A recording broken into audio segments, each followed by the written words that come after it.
Hello, this video on Hume's argument against miracles in a series is going to mainly tie up a thing or two from last time.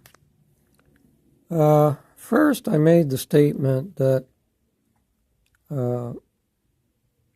Mohammed is characterized by Hume as a miracle worker in the Enquiry concerning human understanding.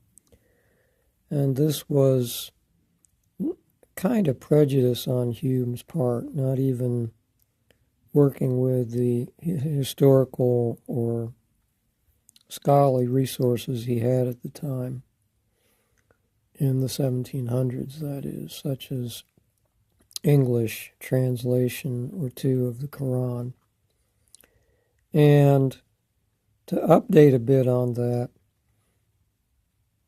if you look at the Encyclopedia of Islam, a secondary source published in our language in the Netherlands, a multi-volume work, you look up the article in that encyclopedia on miracles, published about 2003, you will find there that indeed the secondary source informs us that the Quran does not characterize Muhammad as a miracle worker.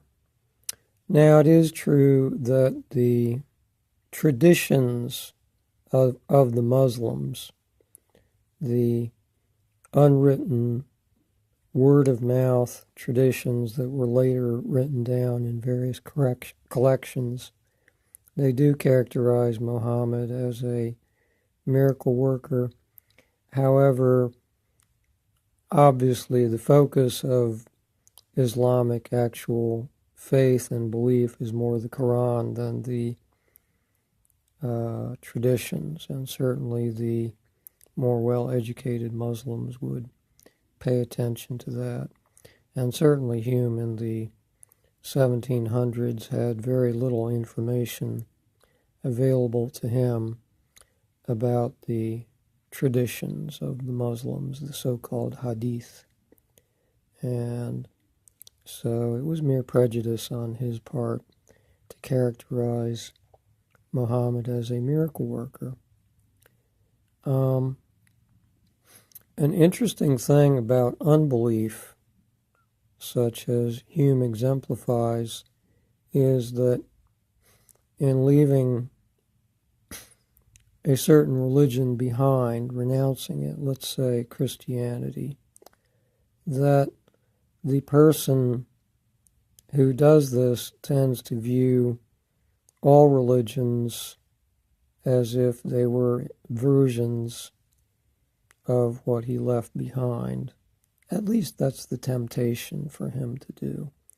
And so I think that's how Hume made the jump to idea of Muhammad as a miracle worker. Now, I said I would give you page references.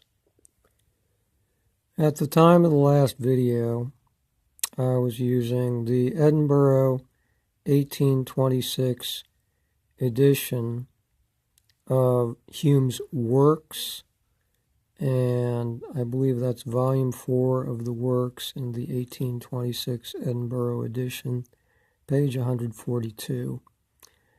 However, here and elsewhere in these videos, when I refer to the works of Hume, it's dawned on me I should use more up-to-date versions of Hume's works that philosophers commonly use.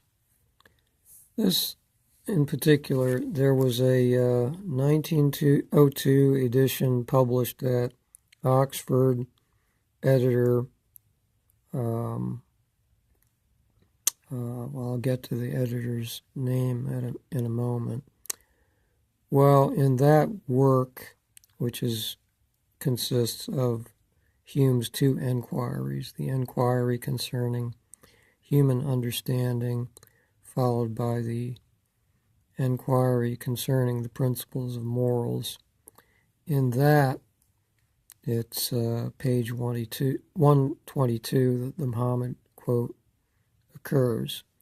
And Hume scholars like this edition, not just then in 1902, but it was frequently reprinted thereafter. Editor by the last name of Selby-Bigge. And another thing about this edition is that the editor, Selby-Bigge, helps you find things in, for example, the Enquiry by giving his own division of the Enquiry into sections. So the Mohammed quote, for example, occurs in the editor's section 95 of this edition. Selby-Bigge edition of the two Enquiries, very frequently reprinted and very much used by Hume scholars. And as a bonus, you can find the older edition I used in a previous video, and even the Selby-Bigge edition containing the two enquiries on the internet, available freely. Of course, originally published, even the 1902 edition, long ago enough to be in the public domain. Well, in the next video, stay tuned, I'll get into some more substantive dealing with Hume's argument against belief in miracles. Till next time.